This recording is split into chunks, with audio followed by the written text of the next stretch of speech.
Even in purely non-religious terms, homosexuality represents a misuse of the sexual faculty. It is a pathetic little second-rate substitute for reality, a pitiable flight from life. As such, it deserves no compassion, it deserves no treatment as minority martyrdom, and it deserves not to be deemed anything but a pernicious sickness. That's from Time magazine in 1966, when I was 3 years old. And last year, the President of the United States came out in favor of gay marriage.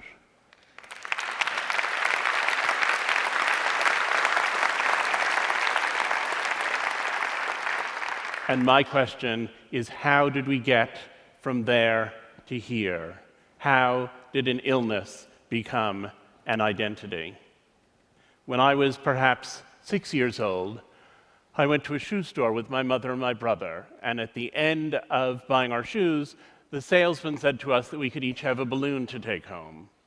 My brother wanted a red balloon, and I wanted a pink balloon.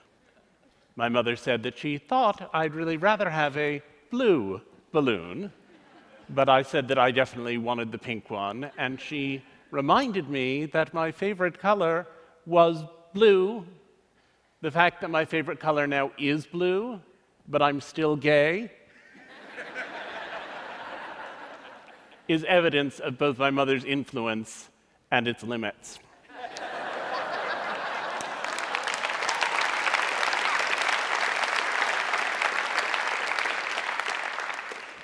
When I was little, my mother used to say, "The love you have for your children is like no other feeling in the world. And until you have children, you don't know what it's like." And when I was little, I took it as the greatest compliment in the world that she would say that about parenting my brother and me. And when I was an adolescent, I thought, but I'm gay, and so I probably can't have a family. And when she said it, it made me anxious. And after I came out of the closet, when she continued to say it, it made me furious. I said, "I'm gay, that's not the direction that I'm headed in, and I want you to stop saying that." About 20 years ago, I was asked by my editors at the New York Times Magazine to write a piece about deaf culture. And I was rather taken aback. I had thought of deafness entirely as an illness. Those poor people, they couldn't hear, they lacked hearing, and what could we do for them? And then I went out into the deaf world. I went to deaf clubs. I saw performances of deaf theater and of deaf poetry. I even went to the Miss Deaf America contest in Nashville, Tennessee, where people complained about that slurry Southern signing. And as I plunged deeper and deeper into the deaf world, I became convinced that deafness was a culture, and that the people in the deaf world who said we don't lack hearing, we have membership in a culture, were saying something that was viable. It wasn't my culture, and I didn't particularly want to rush off and join it, but I appreciated that it was a culture, and that for the people who were members of it, it felt as valuable as Latino culture, or gay culture, or Jewish culture. It felt as valid, perhaps even, as American culture. Then a friend of mine had a daughter who was a dwarf. And when her daughter was born, she suddenly found herself confronting questions that now began to seem quite resonant to me. She was facing the question of what to do with this child. Should she say, "You're just like everyone else, but a little bit shorter"? Or should she try to construct some kind of dwarf identity, get involved in the little people of America, become aware of what was happening for dwarfs? And I suddenly thought, most deaf children are born to hearing parents. Those hearing parents tend to try to cure them. Those deaf people discover community somehow in adolescence. Most gay people are born to straight parents. Those straight parents often want them to function in what they think of as the mainstream world, and those gay people have to discover identity later on. And here was this friend of mine looking at these questions of identity with her dwarf daughter, and I thought, there it is again, a family that perceives itself to be normal with a child who seems to be extraordinary. And I hatched the idea that there are really two kinds of identity. There are vertical identities which are passed down generationally from parent to child. Those are things like ethnicity, frequently nationality, language, often religion. Those are things you have in common with your parents and with your children. And while some of them can be difficult, there's no attempt to cure them. You could argue that it's harder in the United States, our current presidency notwithstanding, to be a person of color. And yet, we have nobody who is trying to ensure that the next generation of children born to African Americans and Asians come out with creamy skin and yellow hair. There are these other identities which you have to learn from a peer group, and I called them horizontal identities because the peer group is the horizontal experience. These are identities that are alien to your parents and that you have to discover when you get to see them in peers. And those identities, those horizontal identities, people have almost always tried to cure. And I wanted to look at what the process is through which people who have those identities come to a good relationship with them. And it seemed to me that there were three levels of acceptance that needed to take place. There's self-acceptance, there's family acceptance, and there's social acceptance. And they don't always coincide. And a lot of the time, people who have these conditions are very angry because they feel as though their parents don't love them, when what actually has happened is that their parents don't accept them. Love is something that ideally is there unconditionally throughout the relationship between a parent and a child. But acceptance is something that takes time. It always takes time. One of the dwarfs I got to know was a guy named Clinton Brown. When he was born, he was diagnosed with dystrophic dwarfism, a very disabling condition. And his parents were told that he would never walk, he would never talk, he would have no intellectual capacity, and he would probably not even recognize them. And it was suggested to them that they leave him at the hospital so that he could die there quietly. And his mother said she wasn't going to do it, and she took her son home, and even though she didn't have a lot of educational or financial advantages, she found the best doctor in the country for dealing with dystrophic dwarfism, and she got Clinton enrolled with him, and in the course of his childhood, he had 30 major surgical procedures. And he spent all this time stuck in the hospital while he was having those procedures, as a result of which he now can walk. And while he was there, they sent tutors around to help him with his schoolwork, and he worked very hard because there was nothing else to do. And he ended up achieving at a level that had never before been contemplated by any member of his family. He was the first one in his family, in fact, to go to college, where he lived on campus and drove a specially fitted car that accommodated his unusual body. And his mother told me the story of coming home one day, and he went to college nearby, and she said, and I saw that car, which you can always recognize, in the parking lot of a bar, she said. And I thought to myself, they're 6 feet tall, he's 3 feet tall, 2 beers for them is 4 beers for him. She said, I knew I couldn't go in there and interrupt him, but I went home and I left him 8 messages on his cell phone. She said, and then I thought, if someone had said to me when he was born that my future worry would be that he'd go drinking and driving with his college buddies,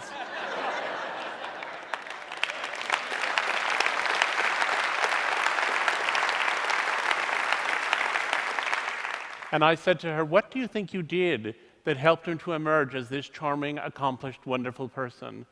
And she said, what did I do? I loved him, that's all. Clinton just always had that light in him, and his father and I were lucky enough to be the first to see it there.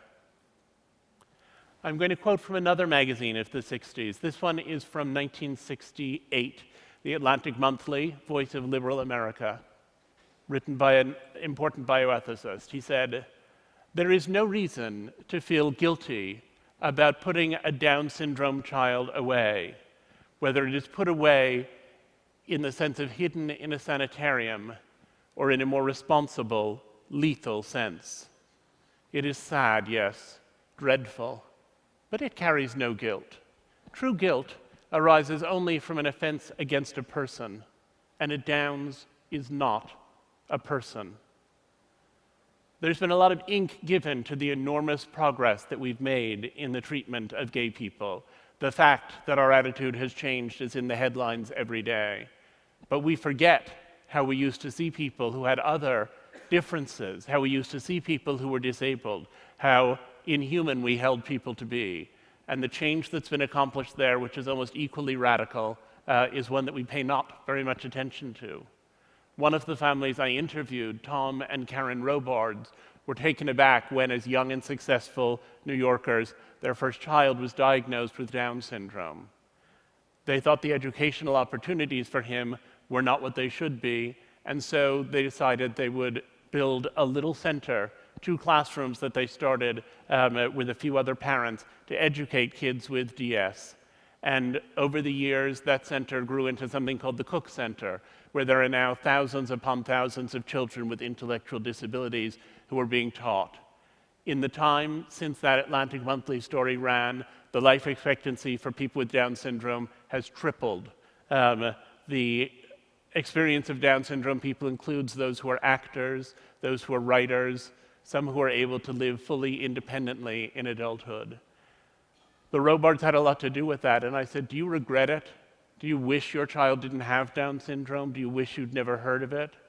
And interestingly, his father said, well, for David, our son, I regret it, because for David, it's a difficult way to be in the world, and I'd like to give David an easier life. But I think if we lost everyone with Down syndrome, it would be a catastrophic loss. And Karen Robard said to me, I'm with Tom. For David, I would cure it in an instant to give him an easier life. But speaking for myself, well, I would never have believed 23 years ago when he was born that I could come to such a point. Speaking for myself, it's made me so much better and so much kinder and so much more purposeful in my whole life that speaking for myself, I wouldn't give it up for anything in the world. We live at a point when social acceptance for these and many other conditions is on the up and up. And yet we also live at the moment when our ability to eliminate those conditions has reached a height we never imagined before. Most deaf infants born in the United States now will receive cochlear implants, which are put into the brain and connected to a receiver and which allow them to acquire a facsimile of hearing and to use oral speech. A compound that has been tested in mice, BMN 111, is useful in preventing the action of the achondroplasia gene. Achondroplasia is the most common form of dwarfism, and mice who have been given that substance and who have the achondroplasia gene grow to full size. Testing in humans is around the corner. There are blood tests which are making progress that would pick up Down syndrome more clearly and earlier in pregnancies than ever before, making it easier and easier for people to eliminate those pregnancies or to terminate them. And so we have both social progress and medical progress. And I believe in both of them. I believe the social progress is fantastic and meaningful and wonderful, and I think the same thing about the medical progress. But I think it's a tragedy when one of them doesn't see the others. And when I see the way they're intersecting in conditions like the 3 I've just described, I sometimes think it's like those moments in grand opera when the hero realizes he loves the heroine at the exact moment that she lies expiring on a divan. We have to think about how we feel about cures altogether. And a lot of the time, the question of parenthood is, what do we validate in our children and what do we cure in them? Jim Sinclair, a prominent autism activist, said, when parents say, I wish my child did not have autism, what they're really saying is, I wish the child I have did not exist, and I had a different, non-autistic child instead. Read that again. This is what we hear when you mourn over our existence. This is what we hear when you pray for a cure, that your fondest wish for us is that someday we will cease to be, and strangers you can love will move in behind our faces. It's a very extreme point of view, but it points to the reality that people engage with the life they have, and they don't want to be cured, or changed, or eliminated. They want to be whoever it is that they've come to be. One of the families I interviewed for this project was the family of Dylan Klebold, who was one of the perpetrators of the Columbine massacre. It took a long time to persuade them to talk to me, and once they agreed, they were so full of their story that they couldn't stop telling it. And the first weekend I spent with them, the first of many, I recorded more than 20 hours of conversation. And on Sunday night, we were all exhausted. We were sitting in the kitchen. Sue Klebold was fixing dinner. And I said, if Dylan were here now, do you have a sense of what you'd want to ask him? And his father said, I sure do. I'd want to ask him what the hell he thought he was doing. And Sue looked at the floor, and she thought for a minute. And then she looked back up and said, I would ask him to forgive me for being his mother and never knowing what was going on inside his head. When I had dinner with her a couple of years later, one of many dinners that we had together, she said, you know, when it first happened, I used to wish that I had never married, that I had never had children. If I hadn't gone to Ohio State and crossed paths with Tom, this child wouldn't have existed and this terrible thing wouldn't have happened. But I've come to feel that I love the children I had so much that I don't want to imagine a life without them. I recognize the pain they cause to others, for which there can be no forgiveness, but the pain they cause to me, there is, she said. So while I recognize that it would have been better for the world if Dylan had never been born, I've decided that it would not have been better for me. I thought it was surprising how all of these families had all of these children with all of these problems that they mostly would have done anything to avoid, and that they had all found so much meaning in that experience of parenting. And then I thought, all of us who have children love the children we have with their flaws. If some glorious angel suddenly descended through my living room ceiling and offered to take away the children I have and give me other, better children, more polite, funnier, nicer, smarter, I would cling to the children I have and pray away that atrocious spectacle. And ultimately, I feel that in the same way that we test flame-retardant pajamas in an inferno to ensure they won't catch fire when our child reaches across the stove, so these stories of families negotiating these extreme differences reflect on the universal experience of parenting, which is always that sometimes you look at your child and you think, where did you come from? It turns out that while each of these individual differences is siloed, there are only so many families dealing with schizophrenia, there are only so many families of children who are transgender, there are only so many families of prodigies who also face similar challenges in many ways. There are only so many families in each of those categories. But if you start to think that the experience of negotiating difference within your family is what people are addressing, then you discover that it's a nearly universal phenomenon.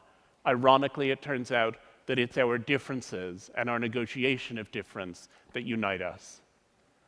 I decided to have children while I was working on this project, and many people were astonished and said, but how can you decide to have children in the midst of studying everything that can go wrong? And I said, I'm not studying everything that can go wrong. What I'm studying is how much love there can be, even when everything appears to be going wrong. I thought a lot about the mother of one disabled child I had seen, severely disabled child who died through caregiver neglect. And when his ashes were interred, his mother said, I pray here for forgiveness for having been twice robbed, once of the child I wanted, and once of the son I loved. And I figured it was possible then for anyone to love any child if they had the effective will to do so. So my husband is the biological father of 2 children with some lesbian friends in Minneapolis. I had a close friend from college who'd gone through a divorce and wanted to have children, and so she and I have a daughter, and mother and daughter live in Texas. And my husband and I have a son who lives with us all the time, of whom I am the biological father, and our surrogate for the pregnancy was Laura, the lesbian mother of Oliver and Lucy in Minneapolis. So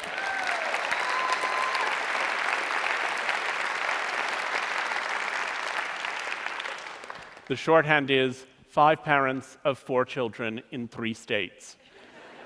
And there are people who think that the existence of my family somehow undermines or weakens or damages their family. And there are people who think that families like mine shouldn't be allowed to exist. And I don't accept subtractive models of love, only additive ones. And I believe that in the same way that we need species diversity to ensure that the planet can go on, so we need this diversity of affection and diversity of family in order to strengthen the ecosphere of kindness. The day after our son was born, the pediatrician came into the hospital room and said she was concerned. He wasn't extending his legs appropriately. She said that might mean that he had brain damage. Insofar as he was extending them, he was doing so asymmetrically, which he thought could mean that there was a tumor of some kind in action. And he had a very large head, which he thought might indicate hydrocephalus. And as she told me all of these things, I felt the very center of my being pouring out onto the floor. And I thought, here I had been working for years on a book about how much meaning people had found in the experience of parenting children who were disabled, and I didn't want to join their number, because what I was encountering was an idea of illness, and like all parents since the dawn of time, I wanted to protect my child from illness, and I wanted also to protect myself from illness. And yet I knew from the work I had done that if he had any of the things we were about to start testing for, that those would ultimately be his identity, and if they were his identity, they would become my identity, that illness was going to take a very different shape as it unfolded.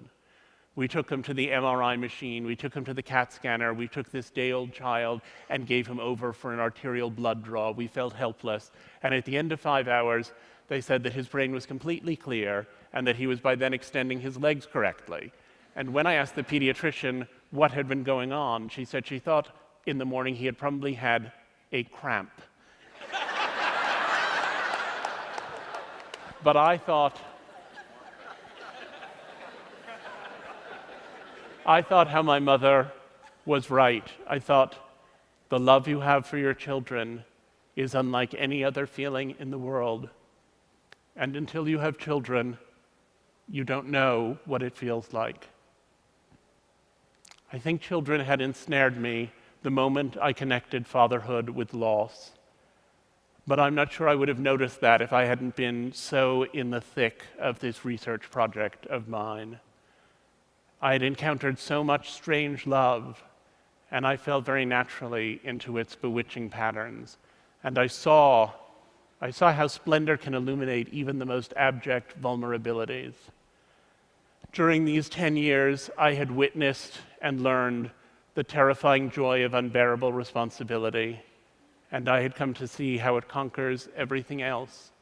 And while I had sometimes thought the parents I was interviewing were fools, enslaving themselves to a lifetime's journey with their thankless children and trying to breed identity out of misery, I realized that day that my research had built me a plank and that I was ready to join them on their ship. Thank you.